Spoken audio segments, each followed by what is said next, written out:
पिछले कई वर्षों से ये देखा जा रहा है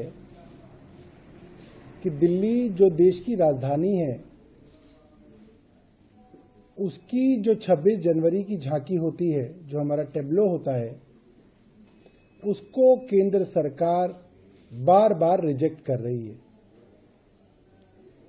ये बात बताने योग्य है कि 26 जनवरी की झांकी दिल्ली में ही होती है।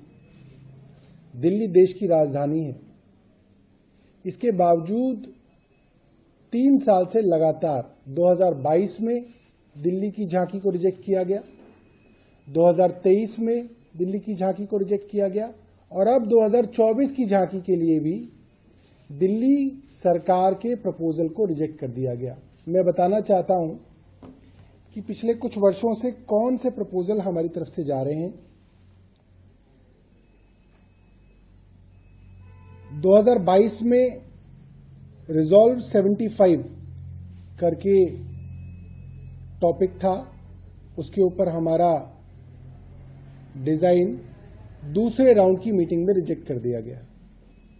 2023 में नारी शक्ति विषय था, उसमें भी हमारा डिजाइन रिजेक्ट कर दिया गया और 2024 में विकसित भारत क्राइटेरिया था, उस पर भी दिल्ली सरकार के आइडिया को रिजेक्ट कर दिया गया। अब कल कुछ भारतीय जनता पार्टी के लोग कह रहे थे कि वो तो टॉपिक पे डिपेंड करता है, तो जो टॉपिक है, जो विषय है, वो केंद्र सरकार ही देती है।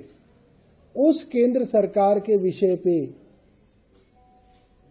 जो राज्य हैं वो अपनी झांकी का प्रपोजल देते हैं, डिजाइन देते हैं, 3D डिजाइन देते हैं और केंद्र सरकार उस प्रपोजल को लगभग बदलती भी है। जितनी बार केंद्र सरकार के यहां मीटिंग होती है, उतनी बार उस डिजाइन को वो लोग बदलते हैं और उनके सुझाव के हिसाब से राज्य उसको बदलाव भी करते हैं। तो ये तो कोई कह ही नहीं सकता कि ये डिजाइन का कंपटीशन होता है। ये कोई कंपटीशन नहीं होता।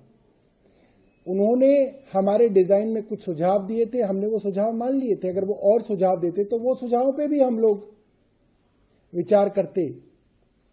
विकसित भारत विषय पे क्या कहा जा सकता है कि भारत कैसे विकसित होगा?